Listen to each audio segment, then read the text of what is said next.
তো guys, India versus অস্ট্রেলিয়ার second টি-20 match অস্ট্রেলিয়ানের 10 উইকেটে খুব সুন্দরভাবে ম্যাচটা জিতে যায় এবং ভারত খুব খারাপভাবে ম্যাচটা হেরে যায়। তো আমি একটা জিনিস বুঝতে পারছি না, ভারত এত খারাপভাবে ম্যাচ কিভাবে হারলো, কিভাবে এত খারাপভাবে ম্যাচটা হারতে পারলো। যেখানে রোহিত শর্মা রয়েছে, যেখানে বিরাট কোহলি রয়েছে, যেখানে শুভমন গিল ব্যাক করেছে, যেখানে রাহুল রয়েছে, যেখানে আপনার জয়সওয়াল রয়েছে, যেখানে আপনার অশ্বিন রয়েছে, কীভাবে ম্যাচটা হারলো, কীভাবে? তোমরা কেউ বলতে পারবে ম্যাচটা কীভাবে হারলো, কীভাবে, কোথায় হারলো? বলতে পারবে না, কারণ তোমরা জানো না। তো আমার কাছ থেকে জেনে নাও, ম্যাচটা কীভাবে হারলো। সো গাইজ, যখন ইন্ডিয়া প্রথমে ব্যাট করতে নামে, টস জিতে যখন ইন্ডিয়া ব্যাট করতে নামে, তখন ইন্ডিয়া কেবল 180 রান বানিয়েছে 10 উইকেটে। ঠিক আছে, তো আমরা ভেবেছিলাম যে ইন্ডিয়া তো প্রথম যে টেস্ট ম্যাচ হয়েছিল, প্রথম ম্যাচে তো ইন্ডিয়া 150 রান করেছিল, মানে 150 রান করেছিল।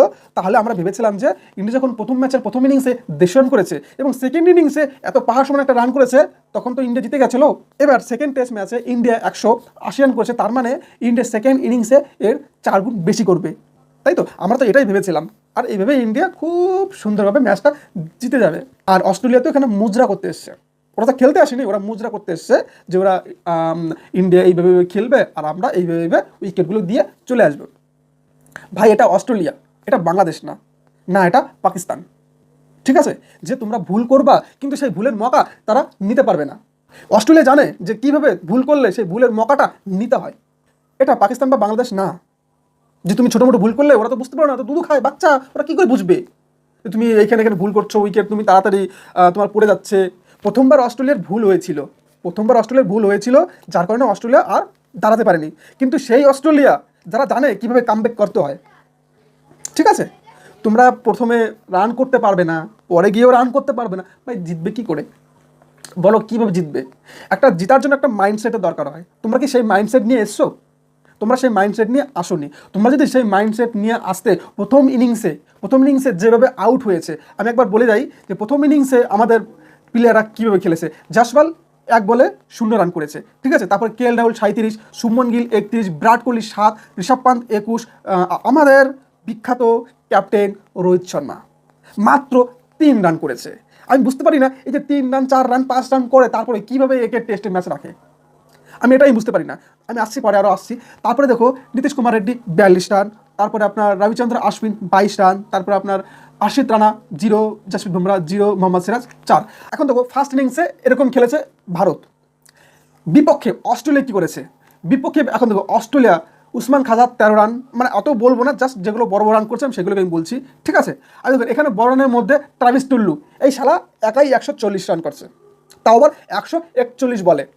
মানে এ টি-20 ম্যাচ খেলতেছে নাকি টেস্ট ম্যাচ খেলতেছে এটা বোঝারই কোনো কায়দাই নাই, ঠিক আছে। একাই 141 রান টোটাল টোটাল ফার্স্ট ইনিংসে অস্ট্রেলিয়া 337 রান করে এবং 337 রানের মধ্যে একা ট্রাভিস টুল্লু নিয়ে 140 রান করে।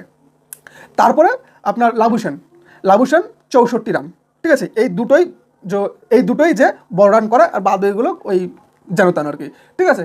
এইবার 337 রান করে ফার্স্ট ইনিংসে অস্ট্রেলিয়া। এবার দ্বিতীয় ইনিংসে যখন ভারত ব্যাট করতে নামে, তখন ভারত 175 রান করে, মানে প্রথম ইনিংসে 180 রান, দ্বিতীয় ইনিংসে 175 রান। এখন 175 রান করে কেবল 19 রানের টার্গেট দেয়। তাহলে কি ইন্ডিয়া কি এটা ভেবেছিল যে আমরা 19 রানের টার্গেট দিয়েছি? এবার অস্ট্রেলিয়া তো টোটাল 11টা প্লেয়ার যেহেতু আছে, সেহেতু প্রত্যেকটা প্লেয়ার যদি একটা রান করে, তাহলে আমরা 8টা রানে জিতে যাব। মানে ইন্ডিয়াদের কি, মানে ইন্ডিয়ান প্লেয়ারদের যে মাইন্ডসেটটা কি এরকমই ছিল? যদি এরকম থাকে তাহলে আমি বলবো যে তোমাদের ভাই ক্রিকেট খেলার কোনো প্রয়োজন নাই। তোমরা যথেষ্ট ক্রিকেট খেলেছো, যথেষ্ট কামিয়ে নিয়েছো, এবার তোমরা ঘরে বসো, ইয়াং যেসব প্লেয়ার আছে তুমি তাদের চান্স দাও। এদিকে দেখো নীতিশ রেড্ডি একাই একটা প্লেয়ার, আগের ম্যাচও 42 রান, এই ম্যাচও 42 রান। ভাই মানছি টেস্ট ক্রিকেটে 42 রান কোনো ফ্যাক্ট না। আরগুলো কি করেছে? এক একটা প্লেয়ার 40, 50, 60 রান করতো বা 42 রান করেও করতো, তাহলে হিসাব করো কতটা রান হতো। আমাদের কাপ্তান রোহিত শর্মা প্রথম ম্যাচে 3 রান, দ্বিতীয় ম্যাচে 6 রান। ভাই একটা ক্যাপ্টেন যদি এরকম খেলে তাহলে টিমের কি অবস্থা হতে পারে একটু ভেবে নাও।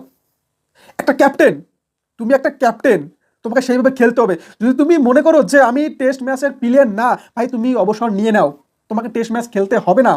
তুমি টি-20 আর ওয়ানডের জন্য ঠিক আছো, কিন্তু তুমি কি করলে, তুমি টি-20টা ছেড়ে দিলে। যেটা তোমার ছাড়ার দরকার তুমি সেটা তুমি ছাড়োনি, যেটা ছাড়ার দরকার ছিল না তুমি সেটা তুমি ছেড়েছো। দেখো টেস্ট ম্যাচে যদি তুমি রান করতে পারো তাহলে তুমি থাকো।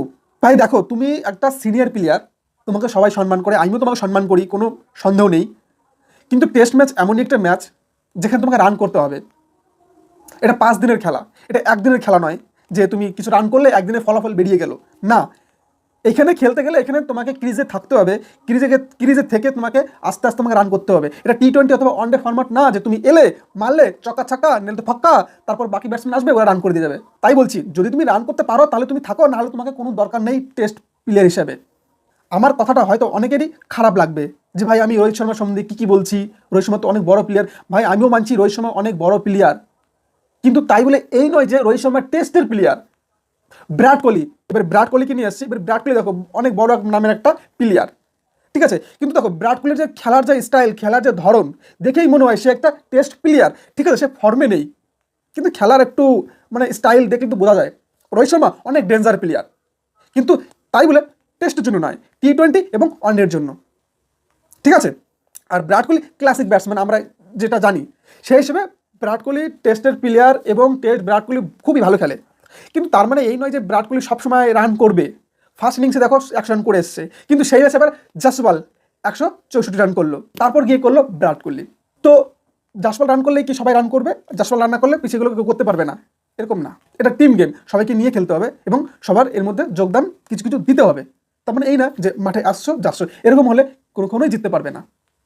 সো গাইস এই বিষয়ে আর কিছু বলতে চাই না। এবার আগামী যে 3 নম্বর যে টেস্ট ম্যাচ শুরু হবে 14 তারিখে সকাল 5:30টার সময়, তো সবাই রেডি থাকো, দেখি ভারত কীভাবে কামব্যাক করে। আশা করি করবে এবং জিতবে। আমরা কখনোই মনোবল হারাবো না, আমাদের মনোবল সবসময় শক্ত, আমরা জানি কাঙ্গারুকে কীভাবে হারাতে হয়।